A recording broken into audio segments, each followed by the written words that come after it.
time starts at 6:30 in the morning until 6:30 in the morning, but I get here at 5:30. Other guys get here at 5:40, 5:45. Look at the engine bay, just get a once over, make sure everything's up, make sure there's nothing out of service, if there's anything on the floor that needs to be addressed. Most of the guys try to get here before 6 and put all of our gear on and take this shift that was on the day before, take their gear off and put it up so when they get off, they can go home. They wake up, we come out, we talk about calls they had the day before. And then we have what we call a pass on with the other shifts, find out if there's anything going on with any one of the rigs or whether it been a bad call the night before, just to kind of touch base with, have an idea what's going on if family members have questions to ask. Anything that's wrong with the trucks, anything we need to know that affects us for the shift coming.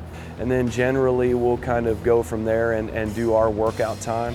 Chief Glover and the department requires us to work out in the mornings, which is good. And a lot of times with as hard as we work, in an active fire or around a car accident, if you're not in good shape, a lot of times your heart will give out. And then after that, it's just making sure everybody gets done what they're supposed to get done throughout the day, whether it be station cleaning, apparatus cleaning, training, and then answering calls in between. For the most part, a typical day is to meet with the troops, find out what their needs are, and identify those training opportunities and provide those to make them better service providers. Everyone here at the Highland Village Fire Department is required to be a firefighter paramedic. Chief Glover always asks us to be the best and to do the best, and I think that's what's neat about the requirement of being paramedic. A lot of departments will have just firefighters or just paramedics, and the opportunity that we get to do both is something special and I think unique. It's a lot of study. No run is ever the same, and so the more we can kind of see those runs and hear about those fires and everything else, I think the better we'll act when we're put in a similar situation, even though it's not the same. Make better decisions and help people better. I've been in this for 30 years. It's part of kind of a family tradition. It's not one of those where I hate going to work. I love coming to work. That's why you see so many different firefighters, no matter what department they're at. They stay 25, 30, 40 years for some people.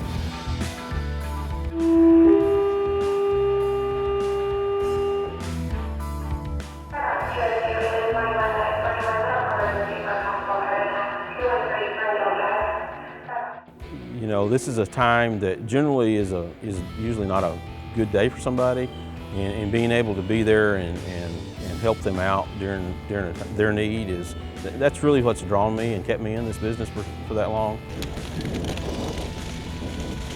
Our responsibilities within the fire department has a broad range of area. Our mission statement says that we protect the life and property of the community with exceptional care and services.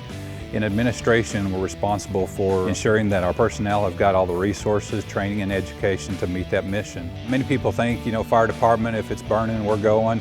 We do that, but we do so much more for hazardous materials, motor vehicle accidents, emergency water shutoffs, electrical hazards. Anything that creates a safety issue for the fire department, we're going to respond to this as a citizen.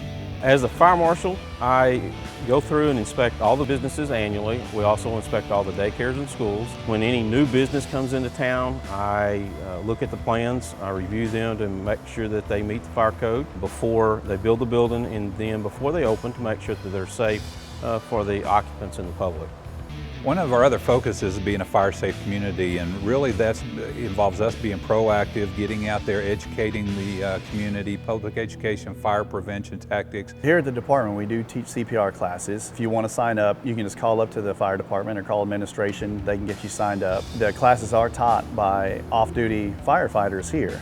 The biggest reason why it's important is because the quicker CPR is performed on somebody, the higher chance of survival it is. We do provide home safety inspections for all the residents in Highland Village. It's just a matter of calling up and getting it scheduled with the admin assistant, and we'll come out and do it anytime. We'll come to your house if you have a birthday party, so that your birthday party can see the firefighters and engine and ambulance. Every Thursday we go out to the Senior Citizen Center in Highland Village, and we do blood pressure checks for the folks that are there.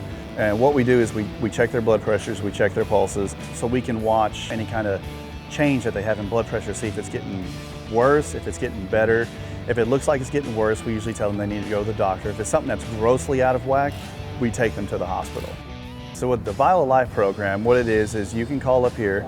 We have little, it looks like pill bottles, and what it is you keep your medical history, your medications, any allergies you have, and that's in the instance that we come to your house, that you're home alone and you're unconscious and we don't have anyone to talk to. That way we can find any information we need about you so we can give you the best care possible. One of our other programs that we have, along with the Flower Mound Fire Department, is on an annual basis during October, which is Fire Prevention Month. We have their clown program come in the K through 3rd grade. They do a fire safety program each year to all 3 of our elementary schools. Okay, let me see if I got this straight.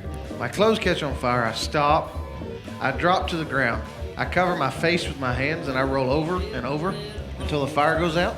The biggest thing with the clown program is to teach kids that not to play with fire, and 2, if a fire does happen, what to do and what to do in emergencies. We live in a great community, and the people citywide, I mean, are very, very good, intelligent, loving people that you want to help. I think my favorite part of being in this field, and I think it goes back to what a lot of little boys and girls dream about, is there's something about that fire engine and riding on that fire engine. There's something about going into buildings when other people are going out that just really intrigues me and fires me up. I like the opportunity and the duty of taking care of those people when other people may not want to. You always want to be able to help those in need, but unless you have a supportive staff, it makes it hard. We're living with these guys for 24 hours a day, every 3rd day. We've got bunk rooms, kitchens, anything that you can sustain somebody for 24 hours. And when you're together that long, you tend to start functioning as a family because you have to put up with their nuances and you laugh and have good times together. When you think about all that the fire department does with emergency calls for service, that community outreach, emergency management, inspections, working with school-aged children, and you realize that's only 87 cents a day, the citizens really are getting a bargain for the service that we provide. 1971 is when they began as a volunteer organization, and now in 2015 we have 6 full-time firefighter paramedics on duty at all times. You know, as much as we go out in the community is always welcome inside the fire station. We're open, 24 hours a day, 7 days a week. This is the citizens' fire station. This is the house that they built, and it's here to oversee them while they sleep and take care of them.